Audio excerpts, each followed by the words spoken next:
Halo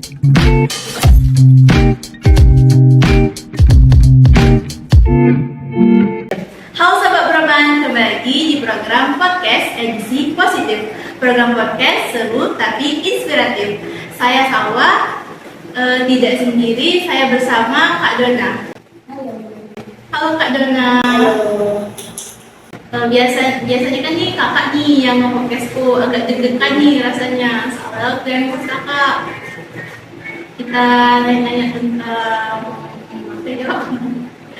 Kakak gimana nih ikut sekolah keren? Nggak banyak sih. Dulu pas kelas 10 itu eskul kakak cuma Marawis.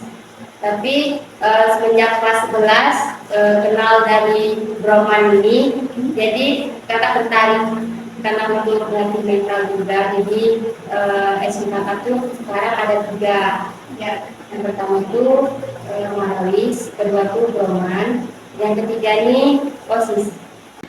Kalau OSIS itu kan bukan eskul, organisasi.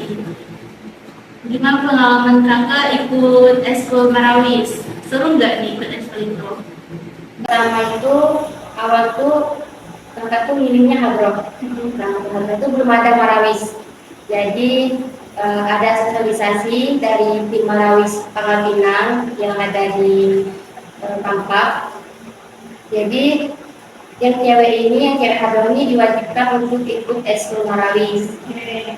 Ya udah kan, karena kami itu tim Hadroh yang cewek itu nggak tahu Marawis itu kayak mana, jadi diwajibkan ikut Marawis itu.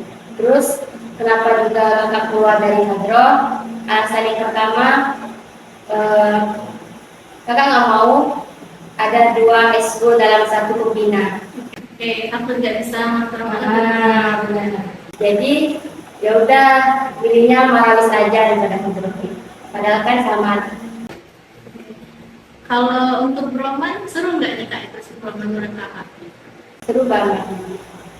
Yang mana yang seru? Banyak sih yang seru.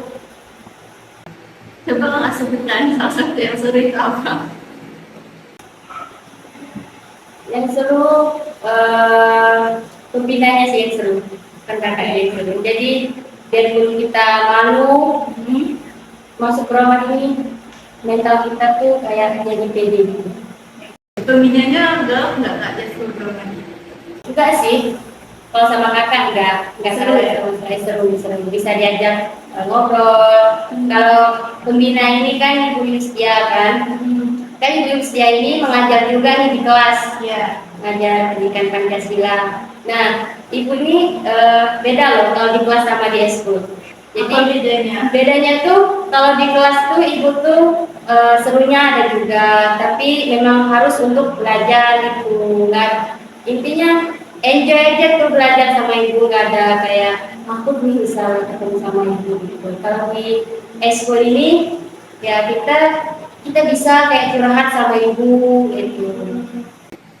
Jujur ya kak, ini Jujur banget deh. kakak asli orang mana sih? Kok bisa masuk rumah gitu?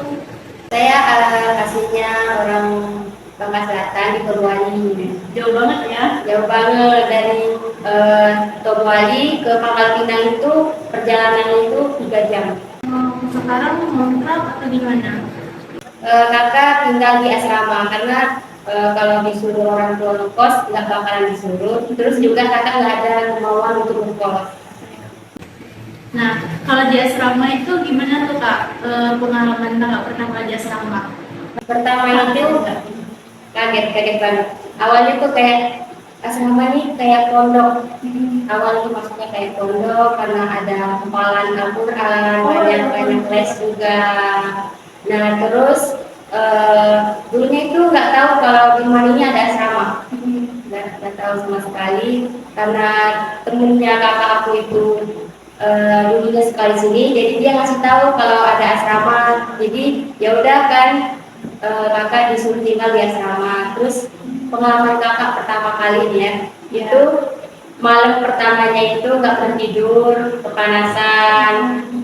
Itu nggak dicek sama pengawasnya gitu kalau nggak ada yang itu? Ada, ditanyain kayak curhat gitu, kenapa kerja tidur.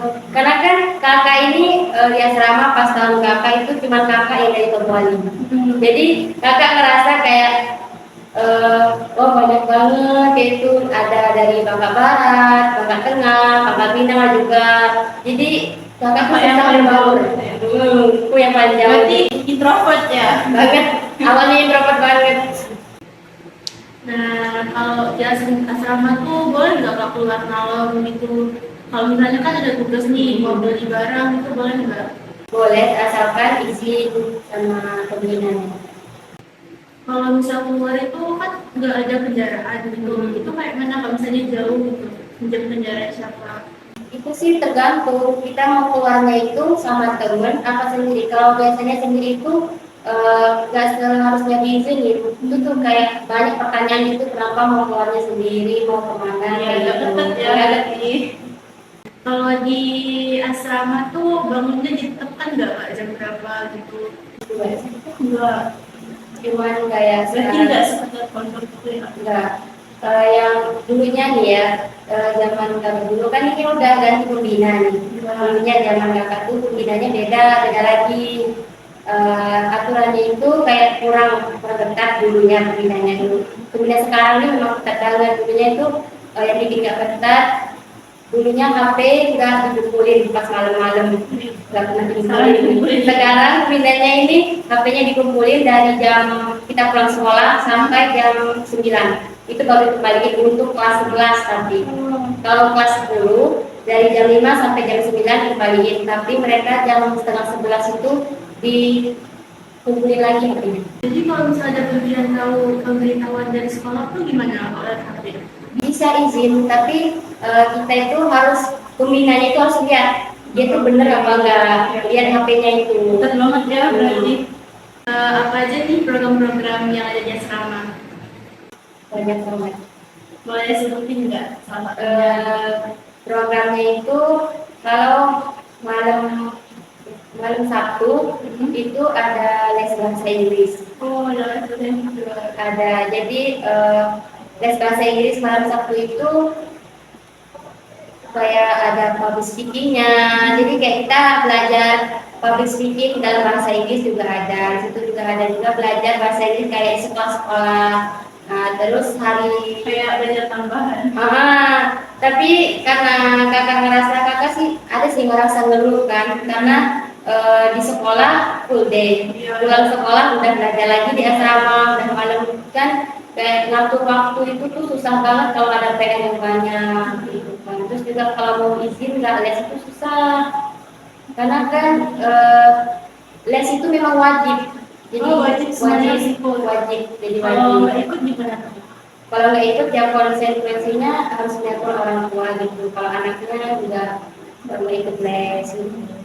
Itu biayanya tuh satu sama asrama itu atau bisa gitu? Itu untuk iuran asrama sih, langsung ke uang les Berarti gitu. Gabung ya. Selain les bahasa Inggris apa lagi nih saya les gitu? Ada lagi nggak? Banyak. Ada les bahasa Arab. Ini juga ada yang terbaru nih, yaitu les bahasa Jepang. Ih, keren, kayak gitu. Gimana pengalaman kakak kalau untuk bahasa Jepang? Kaget nggak atau udah kalian lama tentang bahasa Jepang? Kaget. Jujur ya, selama kakak di asrama les bahasa Jepang itu nggak ada sama sekali yang kakak tahu bahasa Jepang. Biarpun kayak karena apa kan kakak mikirnya malam itu tuh waktu kita untuk istirahat. Iya. Jadi kayak waktu dari pagi sampai sore itu memang waktu belajar, kayak fokus untuk belajar. Tapi kalau kakak udah malam itu memang kayak nggak ada lagi untuk berpikir, untuk fokus gitu ngeliatin. Jadi kayak biarpun kita untuk paham tetap nggak bisa, kayak nggak ada masuk otak gitu. Jadi kalau misalnya kakak mau keluar nih sama temen, itu gimana tuh? Gak boleh juga. Boleh, tapi biasanya tuh pembinanya nanya kayak mau keluar tuh mau ke mana, terus nggak apa ya, nggak terserah kita gitu, mentang-mentang anak asrama kayak gitu kan seenaknya kita keluarnya.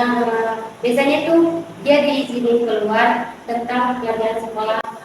Aduh kak, kalau jadi kakak pasti capek banget nih kan, manja asrama, diman. Tapi kakak mau enjoy gak sih kalau masalah kayak gitu?